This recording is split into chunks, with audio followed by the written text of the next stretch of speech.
Ragini, Kavya proofs కాపాడాలి.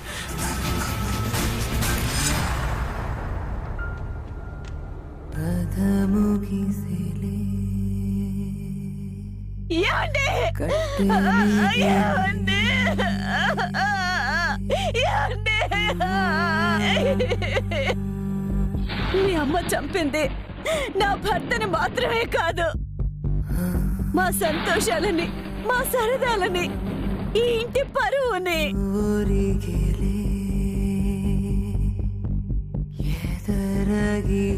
మీ అమ్మ చేసిన తప్పు నా భర్తను చంపడమే అనుకున్నాం, కానీ నీ అమ్మ చావు తరువాత మీ అమ్మ చేసిన నేరాలు, ఘోరాలు, తీసుకున్న లంచాలు అన్ని బయటపడ్డాయి.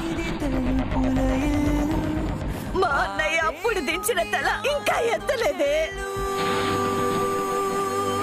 మీ అమ్మ చచ్చిపోయినా ఎన్ని రోజులు నరకంగా ఉందో తెలుసా నీకు?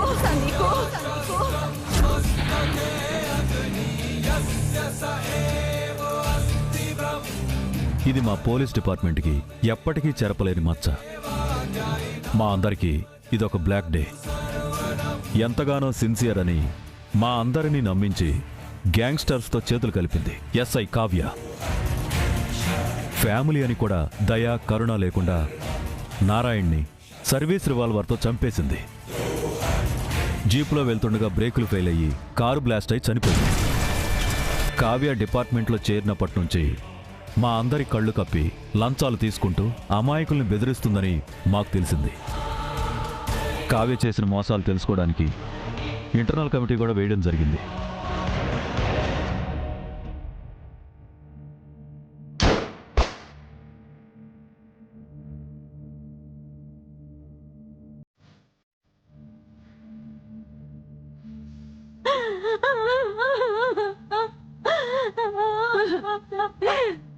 కొంచెం కూడా మనస్సాక్షి లేని మనుషులు. రాత్రి పగలోని తేడా లేకుండా డ్యూటీ చేసినందుకు దానికి బాగానే మర్యాద చేశారు.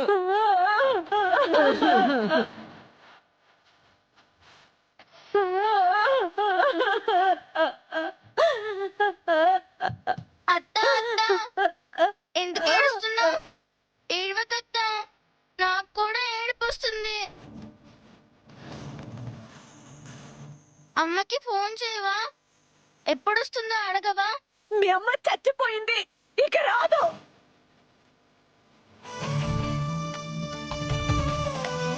అత్త చచ్చిపోయిందంటే వేరే ఊరికి వెళ్ళిందా? కానీ వచ్చేస్తా అని నాకు ప్రామిస్ చేసింది కదా. ఎగ్జిబిషన్ కూడా తీసుకెళ్తా అన్నది. అమ్మ ప్రామిస్ ఎప్పుడూ బ్రేక్ చేయదు.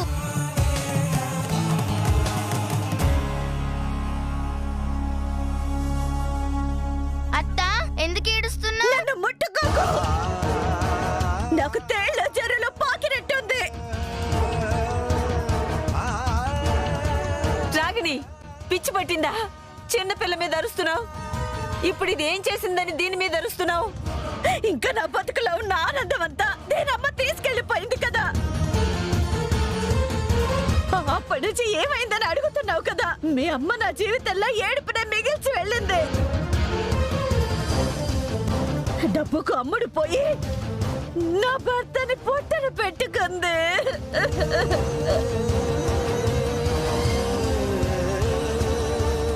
నీ అమ్మ ఒక మోసగత్తె, పరమ దుర్మార్గురాలు, నేరస్తురాలు, హంతకురాలు. నీకొచ్చిన కోపానికి కావ్యని పసిబిడ్డని నిందించడం తప్పమ్మా. అయినా కావ్య ఎలాంటిదో నీకు తెలీదా? ఆ మహాతల్లి ఎలాంటిదో మీకు తెలీదు. తెలియాలంటే ఒకసారి టీవీ చూడు. నా భర్తని కాల్చడం నా కళ్ళారా నేను చూశాను. నా భర్త చచ్చిపోయే ముందు కూడా తన పేరే తలుచుకున్నాడు. నా కళ్ళ ముందే కాల్చిందమ్మా. ఎంత నొప్పితో నా భర్త చనిపోయాడో తెలుసా మీకు? తెలుసా మీకు? తెలుసా? అది కాదే, నాకేం చెప్పదు. ఇంకోసారి ఆవిడ గారి పేరు ఇంట్లో వినపడితే నా కూతుర్ని తీసుకొని ఇంట్లో నుంచి వెళ్ళిపోతాను.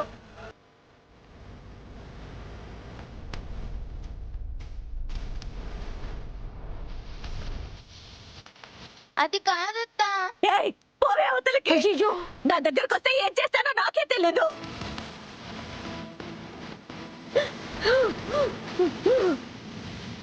ఏంట్రా అది నీ భార్య నన్నని మాట్లాడుతుంటే ఏం మాట్లాడవు? నానమ్మ, నాకు అత్తని చూస్తే భయంగా ఉంది. అమ్మ రావడం కొంచెం లేట్ అవుతుంది నాన్న. అయితే నన్ను అమ్మ దగ్గర పంపించేసే. అలా అనకూడదు తల్లి. నాకు అమ్మ కావాలి.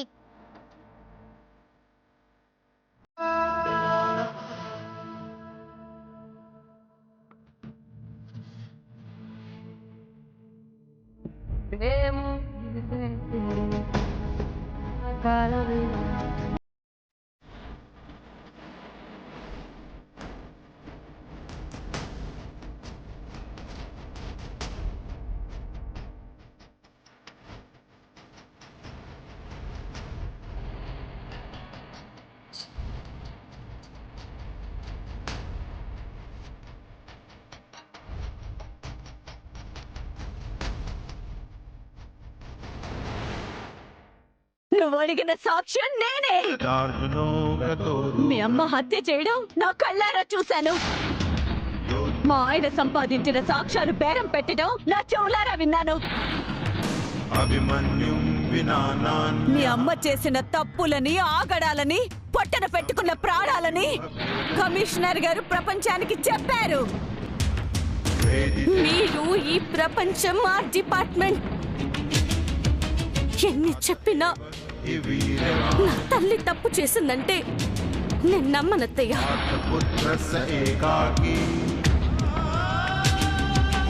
మా అమ్మకి ఈ కుటుంబమే సర్వస్వం. ఈ కుటుంబం కోసమే బతికింది.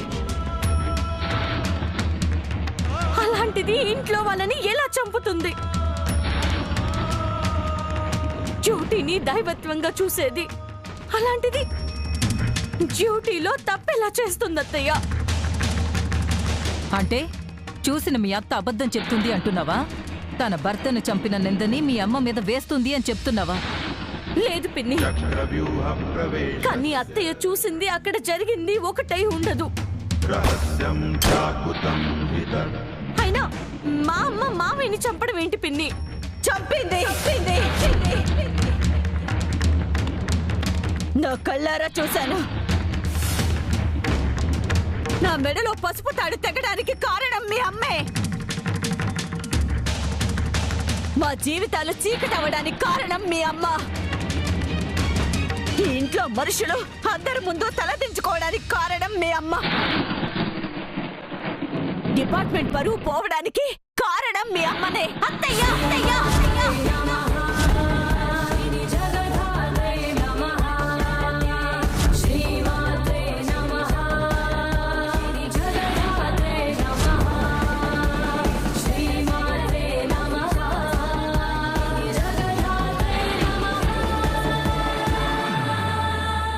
అత్తయ్య, మా అమ్మని అలా అనకండి.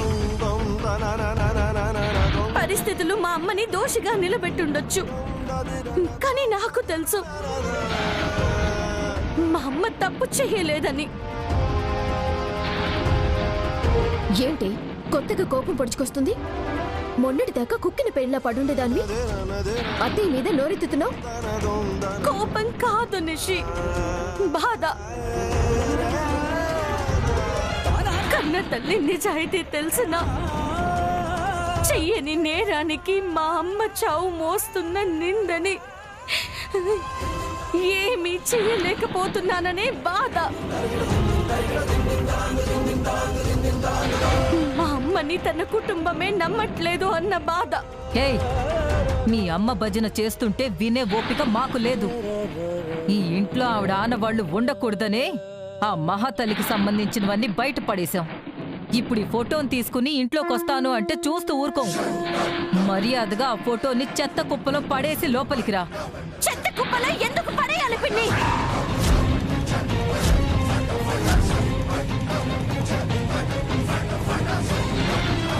ఇంతసేపు చెప్పింది నీ బుర్రకు అర్థం కాలేదా? మీ అమ్మ లాంటి వాళ్ళకి ఇంట్లో ప్లేస్ లేదు. దాన్ని చూసినప్పుడల్లా మా అమ్మ పోగొట్టుకున్న ఐదోతనమే గుర్తొస్తుంది. ఆ ఫోటో లోపలికి తీసుకురావడానికి వీల్లేదు. అత్తయ్యని బాధ పెట్టడం నా ఉద్దేశం కాదు యామిని. కానీ మా అమ్మ ఫోటో కూడా ఇంట్లో ఉండకూడదు అనడం అన్యాయం. ఏయ్, నీతో మాటలు అనవసరం. ఈ సమాజం దృష్టిలో, మా దృష్టిలో మీ అమ్మ ఇంకా ఒక నేరస్తురాలు, హంతకురాలు. కాదు అనడానికి ఏమైనా ఆధారాలుంటే తీసుకునిరా. అప్పుడు మీ అమ్మ ఫోటో ఈ ఇంట్లో ఉంటుంది. అప్పటిదాకా ఈ ఫోటోని ఇంట్లోకి తీసుకురావడానికి వీల్లేదు. ప్లీజ్ పిన్ని, అలా అనకండి. నా కోసమైనా ఈ ఒక్క ఫోటో ఇంట్లోకి తెచ్చుకొనివ్వండి పిన్ని. ప్లీజ్ పిన్ని. ఏయ్, ఒకసారి చెప్తే అర్థం కాదా? ఆ ఫోటో బయటపడే.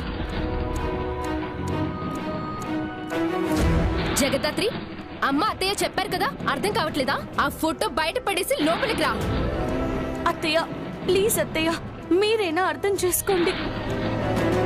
అమ్మని పోగొట్టుకున్న అమ్మ జ్ఞాపకంగా నా దగ్గర ఇంకేమీ లేవు.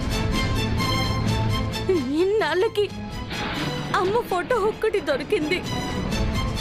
పడేమనడం న్యాయం కాదు. ఏయ్, ఏంటే ఇందాకటి నుంచి చూస్తున్నాను, చాలా ఎక్కువగా మాట్లాడుతున్నావు. ముందు పడే ఆ దరిద్రాన్ని.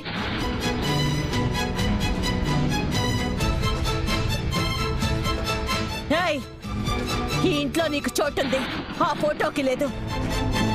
ఆ ఫోటో బయట పడేసి ఇంట్లోకి వస్తే రా, లేకపోతే ఆ ఫోటో పాటు నువ్వు కూడా బయటే ఉండు. నీ పీడ కూడా ఇంటికి విరగడవుతుంది.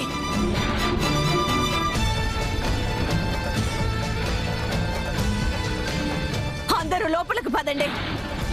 అత్తయ్య అత్తయ్య, వర్షం పడేలా ఉంది. అక్కని లోపలికి తీసుకెళ్దాం అత్తయ్య. అత్తయ్య, అక్క, వర్షంలో తడుస్తావు అక్క, లోపలికి రా అక్క. అమ్మా, నువ్వేనా చెప్పమ్మా. నువ్వు చెప్పందే అక్క లోపలికి రాదమ్మా. మేమేమీ ఈవిడి గారిని వర్షంలో నిల్చోమని చెప్పలేదు. ఇప్పటికైనా ఈ ఫోటోని బయట పడేస్తే ఇంట్లోకి రావచ్చు.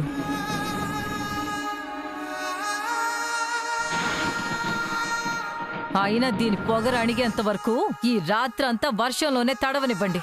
పదండి లోపలికి. పద. అమ్మా అమ్మా, రా. అక్క, పదవే. అమ్మా అమ్మా అమ్మా.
ఆపాలమ్మా?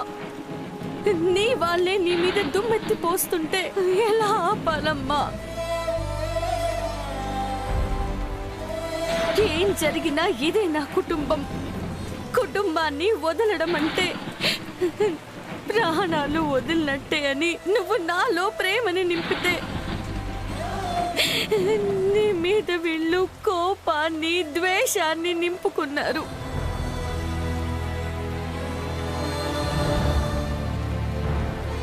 ఈ ఫోటోని బయట పడేసి లోపలికి రమ్మంటున్నారమ్మా. కుటుంబాన్ని వదల్లేను. ఎన్ని రోజుల తర్వాత నా దగ్గరకు వచ్చిన నిన్ను కూడా వదల్లేను. ఏం చేయమంటావమ్మా? నువ్వా వాళ్ళ అని అడుగుతున్నారు. లేని సమాధానాన్ని ఎలా చెప్పగలనమ్మా?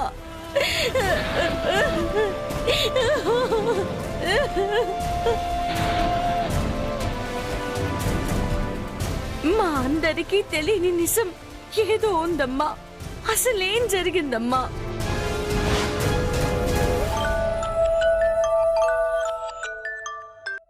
హలో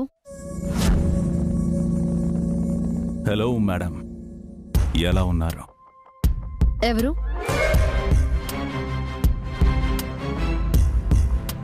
ఏంటి మేడం, రాత్రి పగలు నన్ను జైల్లో వేయడానికి మీరు మీ జర్నలిస్ట్ అన్నయ్య కృషి చేస్తున్నారు. గుర్తుపట్టకపోతే ఎలా? మీనన్, లొంగిపో మీనన్. నీ టైం అయిపోయింది. ఇన్ని రోజులు మినిస్టర్స్ వెనకాల దాక్కున్నావు. ఇప్పుడు నీ ముందు ఎవరున్నా నేను అరెస్ట్ అవ్వకుండా ఆపలేరు. చిన్న కరెక్షన్ మేడం, నేను మినిస్టర్స్ వెనకాల లేను. మినిస్టర్సే నా వెనకాలన్నారు. ఆ నారాయణ దగ్గరున్న సాక్ష్యాలు తీసుకొని నా దగ్గరికి రండి. మీరిద్దరూ లైఫ్లో చూడనంత డబ్బిస్తాను. మీకు కూడా కూతురున్నట్టుంది కదా, ఉపయోగపడుతుంది మేడం. ఎంత ఇస్తావేంటి? 1 కోటి. ఏంటి మినన్, నా నిజాయితీకి నువ్విచ్చే విలువ కోటేనా? సరే అయితే మీకెంత కావాలో చెప్పండి. ఎంత కావాలో కాదు, ఏం కావాలో చెప్తాను. నీ చీకటి సామ్రాజ్యం కూలిపోవటం. చీకటి సామ్రాజ్యం కూలిపోవటం. సామ్రాజ్యం కూలిపోవటం. సింపుల్గా అయిపోయే మ్యాటర్ని అనవసరంగా కాంప్లికేట్ చేసుకుంటున్నారు. అదే నేను చెప్తున్నా. సింపుల్గా తెంచేద్దాం. నువ్వు లొంగిపో.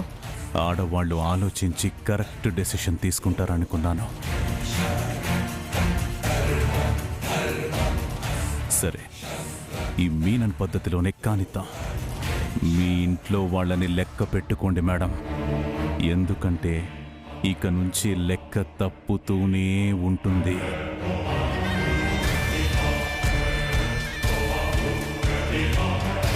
ఇడియట్. ఎంత ధైర్యం ఉంటే నాకే కాల్ చేసి బెదిరిస్తాడు? సార్. కావ్య, నారాయణ ప్రూఫ్స్ తీసుకుని ప్రెస్కు వెళ్ళాడు? లేదు సార్, వాళ్ళ పాపకి నామకరణం ఉందని ఆగాడు. అవగానే నేనే దగ్గరుండి తీసుకెళ్తానని చెప్పాను. No, don't go there. It's a trap. ప్రెస్లో పెద్ద తలకాయలు అమ్ముడుపోయాయని ఇన్ఫర్మేషన్ ఉంది. ఎడిటర్తో సహా చాలామంది మీనన్ మనుషులే. ఆ ప్రూఫ్స్తో వెళ్తే ఆయన ప్రాణాలకే ప్రమాదం, మీ ఫ్యామిలీ అందరికీ ప్రమాదం. చూడు మీనన్, నువ్వు అనుకున్నంత ఈజీగా లొంగడు. ఆ ప్రూఫ్స్తో మన దగ్గరికి రావడమే కరెక్ట్. బట్ సార్, అది అన్నే ప్రెస్లో ఆయన వాళ్ళ టీంతో. కావ్య, ఇది నేను పై ఆఫీసర్గా చెప్పట్లేదు. నీ మంచి, నీ ఫ్యామిలీ మంచి కోరే మనిషిగా చెప్తున్నాను. నువ్వు ఎలా అయినా తనను కన్విన్స్ చేసి ఆ ప్రూఫ్స్ తీసుకుని మన పోలీస్ క్వార్టర్స్ దగ్గరకు వచ్చాయి. ఆ ప్రూఫ్స్తో కేసు రెడీ చేసి అరెస్ట్ చేద్దాం.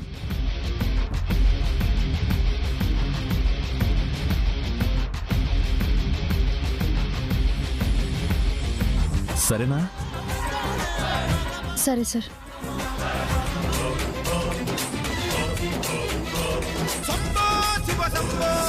ఆ ప్రూఫ్స్ ఎడిటర్ చేతుల్లోకి వెళ్తే అన్నయ్యకి చాలా ప్రమాదం.